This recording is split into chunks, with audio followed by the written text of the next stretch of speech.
The baby formula tin had been empty since last night. The heater hissed, but failed to warm the damp apartment, and the rain outside Atlanta fell with the steady rhythm of a city that didn't have time for single mothers.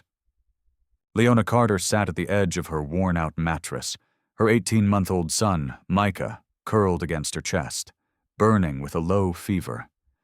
The soft wheeze in his breath returned, familiar, terrifying, and stubborn. She could almost hear her pediatrician's warning echo again. If he misses more than 2 doses, he could end up back in the ER. But there was no money left. Her bank account was negative.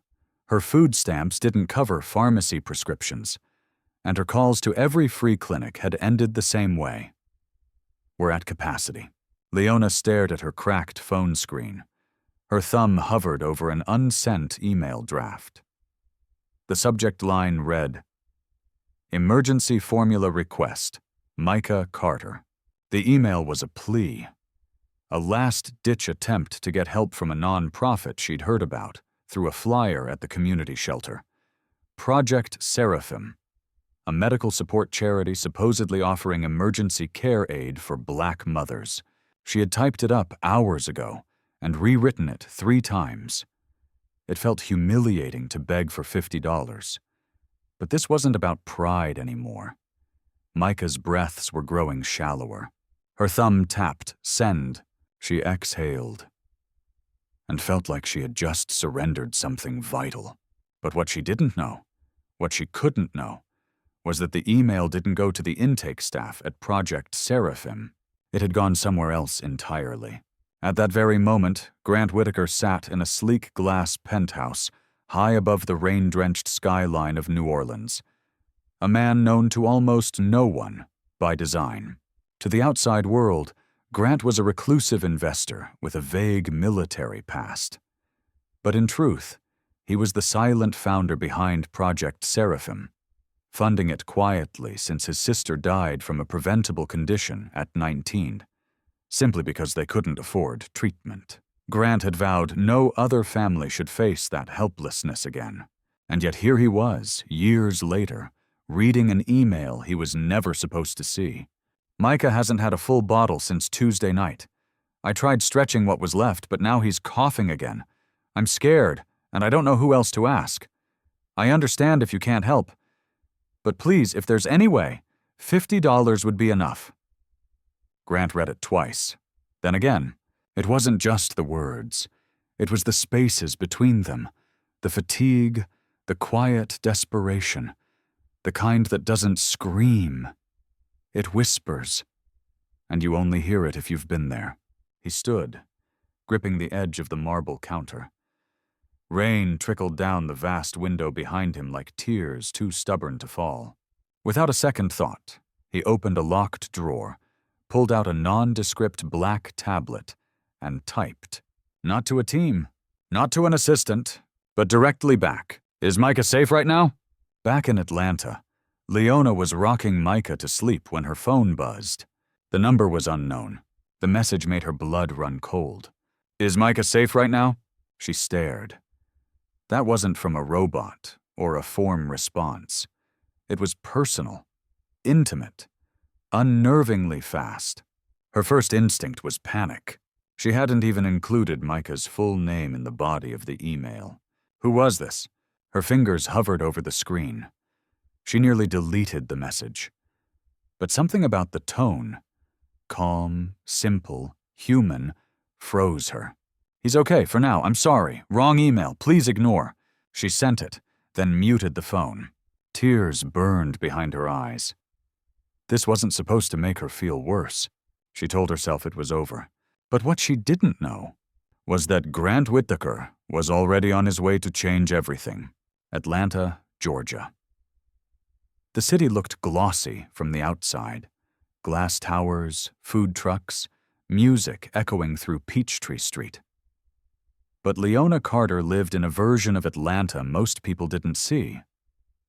The version that existed in the cracks. In the government housing units with paper-thin walls and fridges humming in defiance of eviction notices taped to the door. Her apartment was small, and she was smaller inside it. Not in body.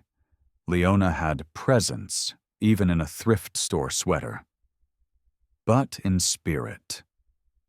She used to be a girl who spoke up in class, who corrected professors, who once got invited to present undergraduate research at Emory. That was before Micah. Before the man who gave her his last name, then disappeared the moment he heard the word pregnant. Now Leona was 30, unemployed, and forgotten. She had a degree in biochemistry she couldn't afford to frame, and a son who needed medicine that cost more than her rent. She worked part-time jobs, babysitting, night janitor gigs at auto parts factories, selling gently used baby clothes online. She even cleaned the apartment complex where she lived, a cruel twist of irony, scrubbing floors she could barely afford to walk on. And Micah. God, Micah. Her miracle and her tether. Born 6 weeks premature, Micah had a rare condition affecting his lungs. They called it manageable, but only if you had insurance and a pediatrician who actually remembered your name. Leona had neither. She kept a notebook of what-ifs. What if she'd delayed college a year? What if she'd never met Malik? What if she'd told her professor yes when he offered a research assistantship? What if her email hadn't gone to the wrong person? She didn't dare think about that one too hard, because Micah's fever was back. The humidifier barely worked. The formula was gone. The phone had 9% battery, and even though Leona had learned to survive off less than hope, tonight something inside her cracked. She whispered into the dark, "Just one break, one, please!" That's when the knock came, a firm, official-sounding 3-tap rhythm. Leona stiffened. Nobody knocked at this hour, not here. She crossed the apartment in silence, Micah clinging to her chest. Through the peephole, she saw a man in a gray delivery uniform holding a clipboard. She opened the door halfway. "Delivery for Leona Carter," he said. "Signature, please." Leona blinked. "I didn't order anything." He didn't care. "Package has your name. Medical dispatch." She signed. Inside the box were 3 things. A sealed bag labeled Emergency Pediatric Respiratory Kit. Micah Carter. A note. "Use immediately. Keep refrigerated after opening." And a folded envelope. No return address. Just one line, typed. "The world failed you. Let me try not to. GW." Her heart froze. She scanned the hallway, empty. Who was GW? How did he know Micah's name? She wanted to throw the box away, wanted to scream. But Micah coughed again, his breath crackling in his lungs like dry paper. And so she used the medicine, just enough to stabilize him. Then she cried until morning. Not from fear, but because someone had seen her and chosen kindness anyway. Leona didn't sleep that night.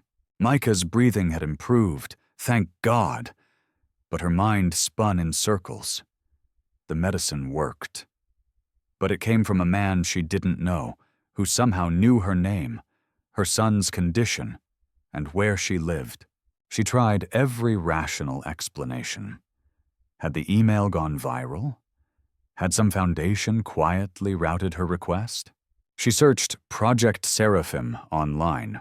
No contact number. No public-facing CEO. Just vague mission statements and a list of clinics they funded. It felt intentional. At 3:11 a.m., her phone buzzed. Unknown number. Micah doing better? No name. No hello. Just straight to the heart of it. Leona stared at the screen, her fingers tight around the device. She wanted to ignore it. Wanted to pretend this wasn't happening. But something in her gut whispered otherwise. Yes, thank you, but who are you? A pause, then, my name is Grant. I'm the founder of the Seraphim Project. Your email wasn't supposed to reach me, but I'm glad it did. Her breath caught. Grant, GW, he continued. I don't usually respond directly. I stay in the background. But something about your message. Micah reminded me of someone. I'm not offering charity. I'm offering opportunity. Would you consider a meeting? Leona's heart hammered. A stranger offering help was one thing. Asking to meet? That was another. She typed, then deleted, then typed again. I don't take handouts, and I definitely don't meet men I've never seen just because they have money. He responded within seconds. Smart. You shouldn't. But this isn't about me, it's about you. Your insight. Your experience as a mother. As someone the system keeps failing. Another pause. Come to New Orleans. One day. No promises. Just a conversation. If it's not for you, you walk away. And I'll still make sure Micah's covered. Leona stared at the message like it was a trap wrapped in velvet. New Orleans? She didn't have gas money, let alone the headspace for interstate mystery meetings. And yet, the way he framed it wasn't as a savior, not as a rescuer, but as someone asking her to bring her voice into the room, not just to receive, but to contribute. She didn't reply. But the next morning, when she opened her mailbox, there was a bus ticket. Atlanta to New Orleans, stamped and paid for. Departure Tuesday, 8:00 a.m.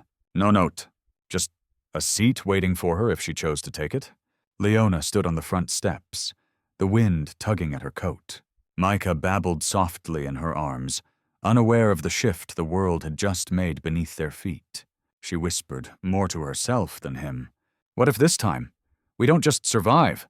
Leona hadn't traveled in over 2 years. Not since her baby shower turned into a breakup, and her future evaporated with one slammed door. Now here she was, clutching a second-hand diaper bag and boarding a bus bound for New Orleans, a city she had never seen in real life, only in music videos and post-Katrina documentaries. Micah dozed on her chest in a sling, his breath shallow but steady. She kept checking his temperature with the back of her hand, like a mother with no tools, but instincts. The ride took 10 hours. 10 hours of bumps, crying babies, sour coffee, and her own mind whispering, "This is stupid, this is reckless, what are you doing?" But then, just before dusk, the city unfolded before her. Gritty, gold-lit, alive with secrets. As the bus pulled into the terminal, her phone buzzed. Unknown number. Black SUV outside gate 6.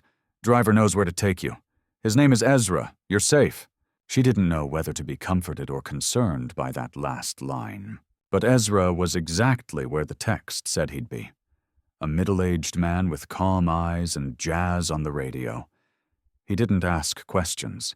Didn't make small talk. Just opened the back door and said, "You'll want to breathe. The place is different." He wasn't wrong. The house wasn't a house. It was a converted church tucked between 2 oaks, wrapped in creeping vines and lit from within like a living lantern. A small brass plaque near the steps read, "The Seraphim House. Private appointments only." Inside, it didn't feel like wealth. It felt like quiet. Clean air, real wood floors, calming energy. And no receptionist desk, no cameras, no buzzers. "Just Grant." He stood at the end of the corridor, hands in his pockets. Not in a suit, just a dark shirt, sleeves rolled, collar open, his hair slightly messy, his posture still, and his eyes startlingly blue. Leona stiffened. He looked exactly like his voice. Measured, intelligent, unhurried. But real. Not a ghost, not a myth, not some tech savior in Silicon Valley. He looked like someone who'd been through something, and didn't want to talk about it unless you earned the right. "Leona," he said. Like her name was a song he already knew. "Micah's okay?" he added. She nodded. "You knew his name." "I read your email," he replied. 3 times. He gestured toward a room filled with soft light and low chairs. "Can I offer you water? Tea?" "Answers," she said flatly. "You can offer me that." He smiled, not smug, not surprised, just human. "In that case," he said, "come sit, and let's begin with what you really want to know." They sat across from each other. Micah snored lightly in his sling. Grant leaned forward, resting his elbows on his knees. "You're wondering why you're here," he said. "I'm wondering why you sent a bus ticket to a woman you don't know and gave her medicine without consent." "Fair," he said. "I was watching a life I recognized. That kind of fear doesn't need credentials." "I didn't ask you to save me," she said quietly. "I didn't save you," he replied. "You're sitting here. That means you saved yourself." A silence stretched between them, heavy, electric, and surprisingly comfortable. Then Grant added, "You know what the Seraphim Project really is?" She raised an eyebrow. He continued, "It's not a charity. It's a platform. We take mothers like you, women the system ignores, and give them a seat at the table. You've seen what it's like to fall through the cracks. I want your voice in the room when we redesign how care is delivered. You want to hire me? I want to listen to you. Then yes, maybe hire you, maybe fund you, maybe just give you a place to breathe while you figure out what you're capable of." "I'm not qualified," she said quickly. "You're exactly qualified. That's why you're here." Leona looked at Micah's sleeping face, then at the man across from her. She didn't know whether to trust him. Didn't know if this was just a beautiful trap in better clothing. But for the first time in years, she wasn't being dismissed. She was being invited. "I'll stay tonight," she said, voice steady. "But I don't promise anything beyond that." Grant nodded once.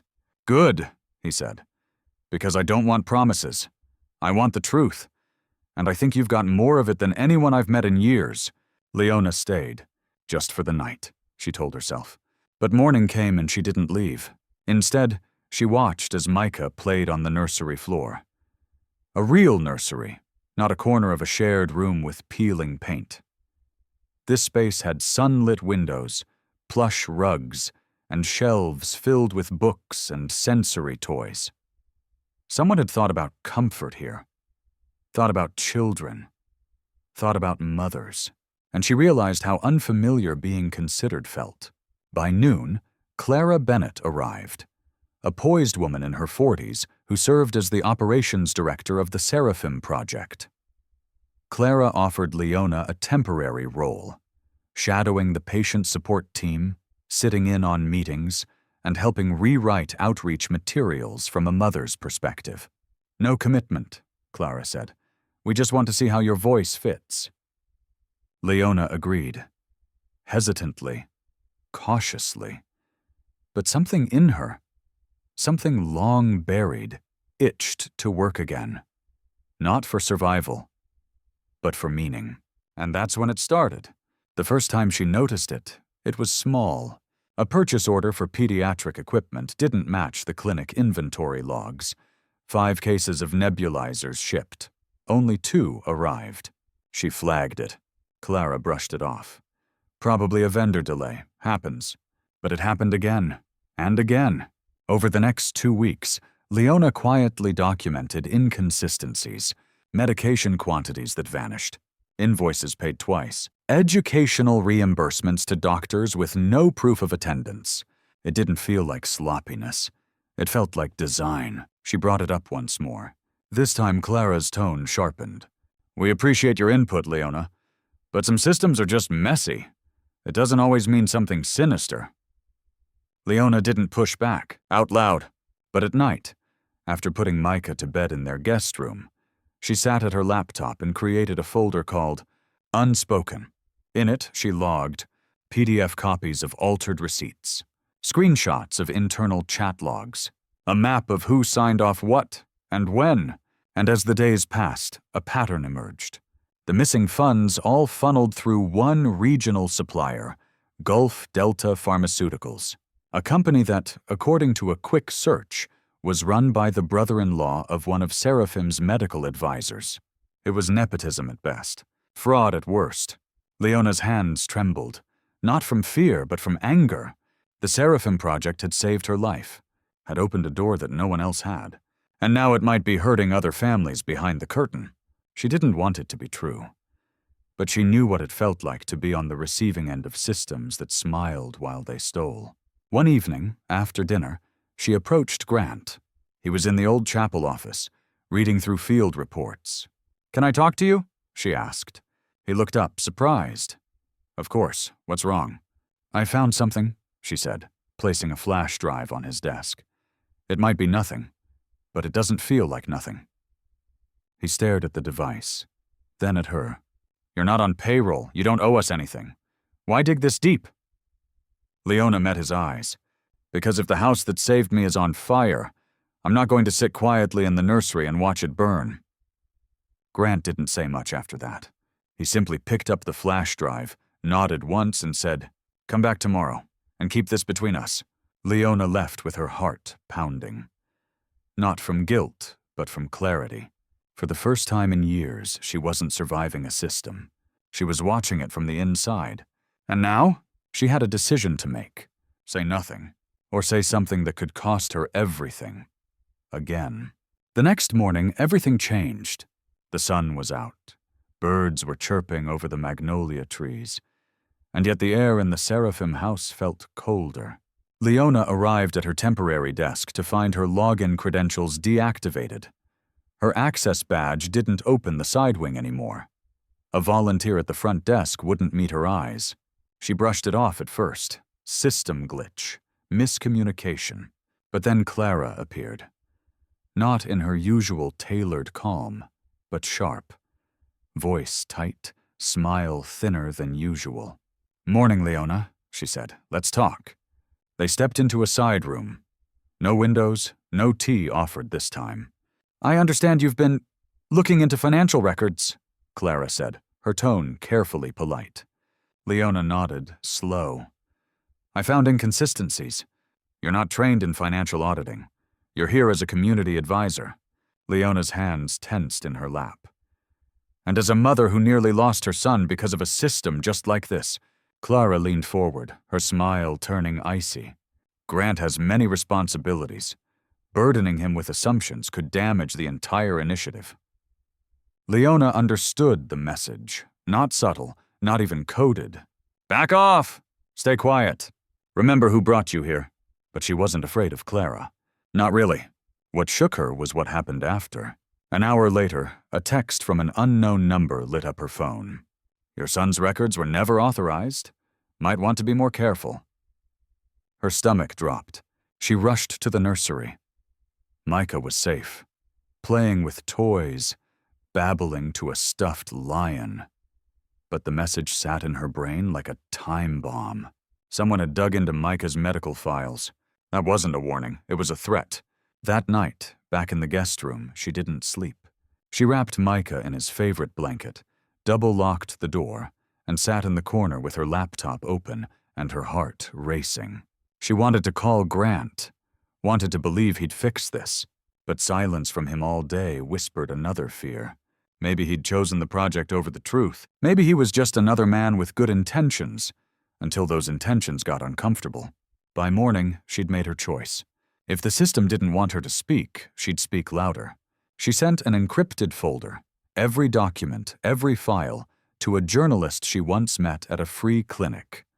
Maya Green, a writer who specialized in non-profit transparency and corruption cases. Then she packed Micah's things, taped a note to her guest room door. "I'm leaving for now. Don't look for me unless you're ready to hear the whole truth." She was halfway out the door when she heard his voice. "Leona?" Grant stood at the end of the hallway. His shirt wrinkled, eyes bloodshot. He looked like he hadn't slept either. "Where are you going?" She stared at him. "I don't know if I can trust you." He didn't argue, didn't explain, didn't ask for forgiveness. He simply said, "Come with me." She followed him, not because she trusted him yet, but because some part of her still wanted to.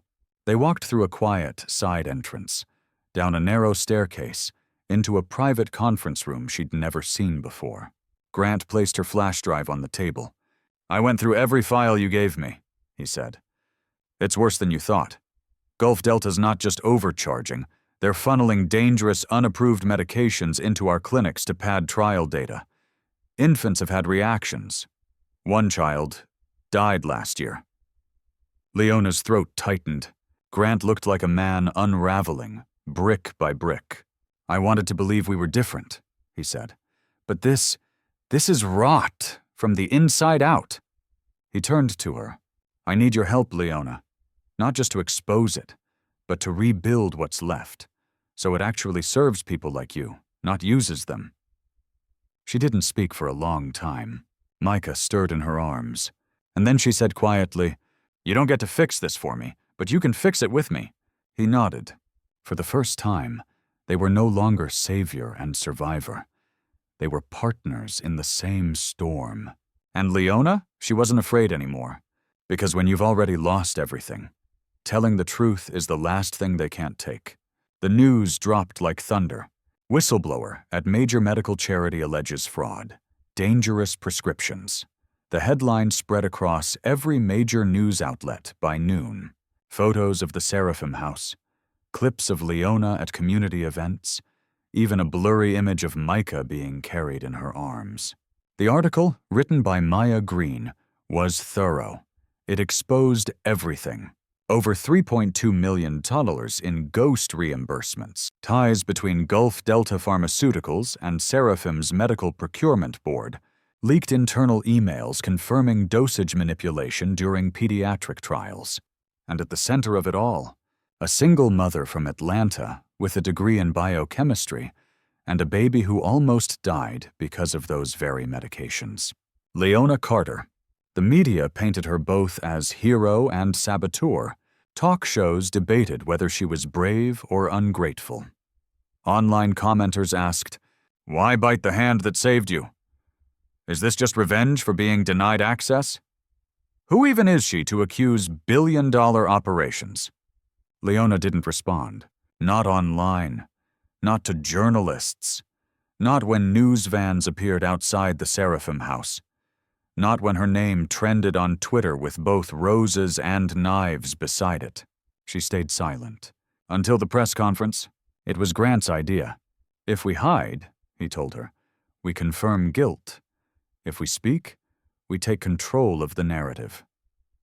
Leona didn't want a spotlight, but she was tired of being a whisper in rooms full of men with microphones. The press conference took place in an old cathedral hall, now used as a community forum. Grant stood beside her, not in a suit, but in his black rolled-sleeve shirt. No logos, no PR team. Just the two of them, a table and stacks of documents labeled Evidence Submitted to DOJ. He started, My name is Grant Whitaker. I am the founder and silent backer of the Seraphim Project. And today I am admitting something most leaders never will. We failed. Click, click, cameras flashed. We failed to detect fraud. We trusted the wrong people, and we endangered lives. He paused. But I also believe that failure only becomes corruption when we stay quiet about it, and one woman refused to be silent. He turned to Leona. The room followed. Her hands trembled slightly as she stood. Micah held close against her. She didn't read from a statement. Didn't smile for cameras. She just spoke. I didn't come here to burn anything down. I came because my son needed help. And I stayed because I thought maybe, just maybe, the help I received was the kind of help worth believing in. But when I saw cracks, I looked closer. When I asked questions, I got threats. And when I brought it to the man in charge, he said, Let's tell the world. That's why I'm standing here now. Not to destroy something, but to rebuild it right. A silence fell after she finished. It wasn't polite silence. It was reverent. Reporters didn't rush her. They wrote, carefully. Honestly, Micah tugged at her hair, babbled something that made her smile. And for a moment, a flicker, she didn't feel like a guest in the room. She felt like the room was finally hers. That night, Leona sat in the quiet chapel nursery. Micah slept soundly, tucked under the same blanket he'd clutched the night her life changed. Grant stood in the doorway, a paper in his hand. The board has dissolved, he said. I've stepped down. The Seraphim name stays, but new leadership will come. Diverse, accountable, community first. Leona looked up. And you? I'll keep funding it. Quietly. Like I should have from the beginning. She nodded, then asked, What happens to us? He didn't flinch. "I don't know," he said honestly, "but I know what you are." She raised an eyebrow. "You're not the woman who emailed for $50. Not anymore." She smiled faintly. "No. Now I'm the woman who opened the wrong inbox and ended up opening the right doors." 1 month later, the Seraphim house stood quiet. No more media vans, no more protests, no more whispers in corridors. What remained were echoes, and a few people who chose to stay. Among them was Leona Carter, not as a guest, not as a whistleblower, but as the newly appointed Director of Community Insight and Advocacy, a position she helped define. Her desk was modest. Her title wasn't flashy, but every email that came through that inbox was real. From mothers, from people like her. And this time, it wasn't the wrong inbox. It was hers. She still woke early. Not because of trauma anymore, but purpose. Micah laughed more these days. He no longer needed a humidifier every night, thanks to a new doctor Seraphim connected her with. One who listened, not lectured. Some mornings, she sat on the steps outside, watching the light spread across the New Orleans streets.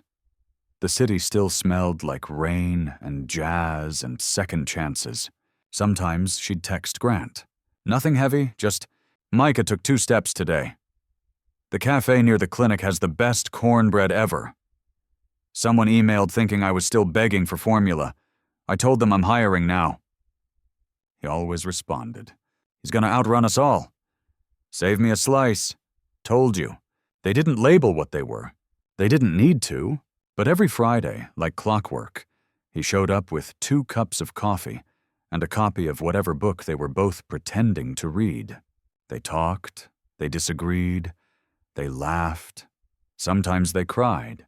And in that strange, patient rhythm, something grew.